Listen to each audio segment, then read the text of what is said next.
Pukul 12 siang. Waktunya istirahat. Rin menuju warung kelontong dekat pabrik tekstil tempatnya bekerja. "Bang, nasi rames 1 sama es teh ya," pesannya pada Mamang penjual. "Siap, Neng," jawab Mamang. "Saya juga, Bang, samain." Tiba-tiba Leli, teman Rin, menyusul. "Tumben sama, biasanya lu beli lontong tuh," ucap Rin. "Enggak ah, pengen ganti, bosen," jawab Leli. "Iyain deh," kata Rin yang hanya mengiyakan. Beberapa saat kemudian pesanan datang, mereka pun menyantapnya. "Rin, lu katanya udah punya anak ya? Umur berapa?" tanya Leli kemudian menyeruput es teh. 8 tahun. Leli tersedak mendengar jawaban Rin. "Kenapa sih, Lel? Makanya hati-hati kalau minum." "Lo nggak lagi bercanda kan, Rin?" kata Leli tak percaya dengan jawaban Rin. "Nggak lah, emang kenapa sih?" "Bentar deh, umur lo bukannya baru 23 ya? Berarti lo ngelahirin umur 23 dikurangi 8, 15 tahun? Serius?" Leli terbelalak dengan perhitungannya sendiri. "Iya," jawab Rin enteng. "Di zaman modern ini, kok bisa?" tanya Leli masih tak percaya. "Ya bisa aja, Lel." "Gimana ceritanya coba? Bukannya nikah umur segitu nggak boleh ya?" "Emang nggak boleh? Terus kenapa?" Leli memotong ucapannya sendiri. Dia masih bingung dengan apa yang diketahuinya. "Terus sekarang kata orang-orang, lu janda. Umur 23 tahun janda. OMG, berarti sekarang lu ngurus anak sendiri dong? Atau anak lu ikut bapaknya? Atau gimana sih?" Leli terus bertanya karena menurutnya semua ini tidak masuk akal. "Anak gue ikut gue kok, dia sama ibu gue di rumah," jawab Rin seadanya. Leli masih mengaduk-aduk nasinya, bingung dengan semua ini. Rin yang baru saja dikenalnya 3 minggu rupanya seorang janda muda yang baru berumur 23 tahun. Sedangkan dirinya masih jomblo dan belum tahu apa-apa di umur yang sama. "Gue yang bego emang." Tiba-tiba Rin angkat bicara. Dia sudah menyelesaikan makanannya. "Gue dulu terlalu bego buat ngurusin hidup gue sendiri. Gue dulu bahkan belum lulus SMP. Gue jatuh cinta sama seorang.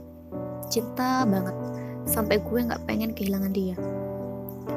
Rin akhirnya bercerita pada Leli.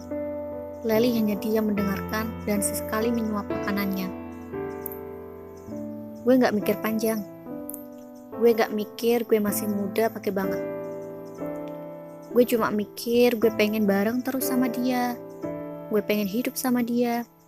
Gue pengen selalu ada buat dia. Tapi orang tua gue gak ngerestuin gue sama dia. Hancur banget rasanya gak direstuin. Kayak lo abis jatuh dari ketinggian 100 lantai. Impian lo yang pengen terus bareng dia itu pupus. Gak ada harapan. Sampai gue frustasi. Gue takut kehilangan dia. Gue gak pengen pisah sama dia. Gue selalu cari cara gimana biar gue dapet restu. Sampai akhirnya gue kepikiran gila banget. Gue minta dihamili duluan sama dia." Leli tersedak lagi. "Dia mau?" Leli berhenti menyendok nasi, sangat terkejut. "Entah gimana, lebih tepatnya kami akhirnya sepakat melakukan itu. Ibu gue marah banget. Dia nampar gue dan tentu aja ngusir gue," jelas Rin. Terus Leli semakin penasaran. "Gue akhirnya nikah, walaupun nikah dalam keadaan hamil itu gak boleh, dan ikut ke rumah dia. Beruntung sih ibunya mau nerima gue dan gak benci sama gue. Tapi setelah anak gue lahir, ibu gue justru ngerebutin anak gue. Dia pengen ngurusin anak gue karena dia gak yakin gue bisa mengurusnya sendiri. Tentu aja gue gak mau. Gimana pun gue tinggal di rumah suami gue. Walaupun kadang ibu gue ngambil anak gue dan dibawa ke rumah dia, Tapi tetap gue ambil lagi waktu sore hari. Awalnya gue seneng bisa nikah sama dia. Gue bisa bareng terus sama dia.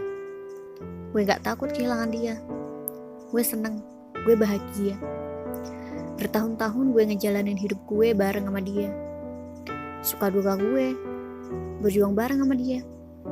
Walau kadang cekcok karena hal yang gak sepaham. Ya biasa, begitulah rumah tangga. Pasti ada masalah ekonomi, masalah keluarga, masalah anak, dan yang lain. Sampai suatu ketika hubungan gue agak renggang sama dia. Berawal dari tiap kali gak ada kerjaan di rumah dan uang lagi habis, dia pergi merantau. Gue dulu juga kerja sendiri di tempat yang lebih dekat, biar bisa ketemu sama anak gue.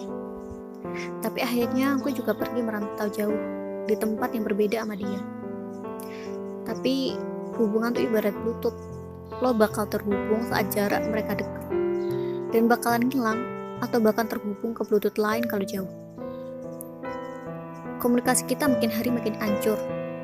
Kita ketemu kalau pas sama-sama pulang.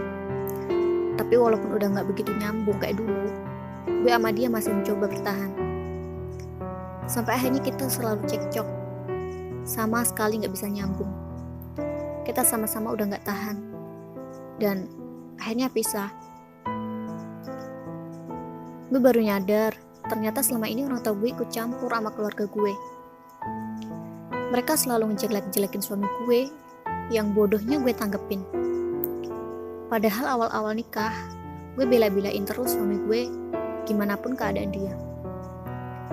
Gue baru sadar, gimana pun orang yang benci sama orang lain, pasti dicari kekurangan mereka. Pasti ngejelek-jelekin mereka. Tapi gue gak sadar waktu itu. Gue kebawa emosi waktu orang tua gue bilang dia gak ngejengukin anaknya padahal lagi sakit.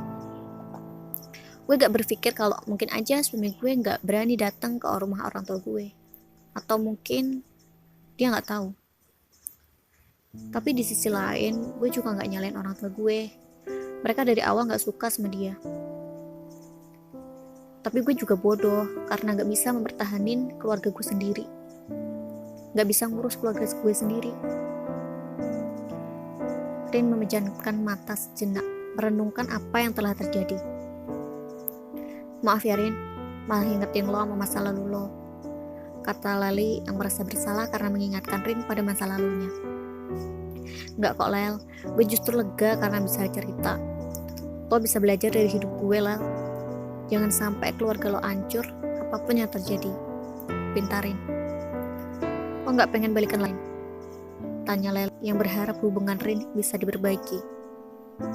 Enggak Lel, gue udah gak bisa balikan lagi sama dia. Kita gak bisa nyambung lagi kayak dulu. Semuanya udah berubah. Bahkan perasaan sekalipun. Jawab Rin yang mencoba tersenyum, namun justru terlihat sedih. Jujur gue pernah nyesel dulu demi cinta gue rela ngorbanin masa muda gue. Gue bodoh karena menghancurkan masa muda diri sendiri. Gue juga nyesel karena gak bisa ngurus keluarga gue, gak bisa mempertahankan keluarga gue. Tapi bagaimanapun, semua itu udah berlalu. Gue gak boleh nyesel lagi. Gue emang gak bisa balikin semuanya. Cuman gue bisa jadiin semuanya pelajaran hidup yang bakal selalu gue ingat dan gak pernah gue ulangi lagi. Gue bakal mulai dari awal dan fokus ngebahagiain anak gue. Sambung Rin. Iya Rin, lo masih muda. Lo pasti bisa ngelakuin itu. Karena gak ada kata terlambat dalam memulai hidup. Kata Leli sambil menggenggam tangan Rin seolah memberi kekuatan. Iya Lel, makasih ya udah mau dengerin celotehan gue, ucap Rin. Iya Rin, sama-sama.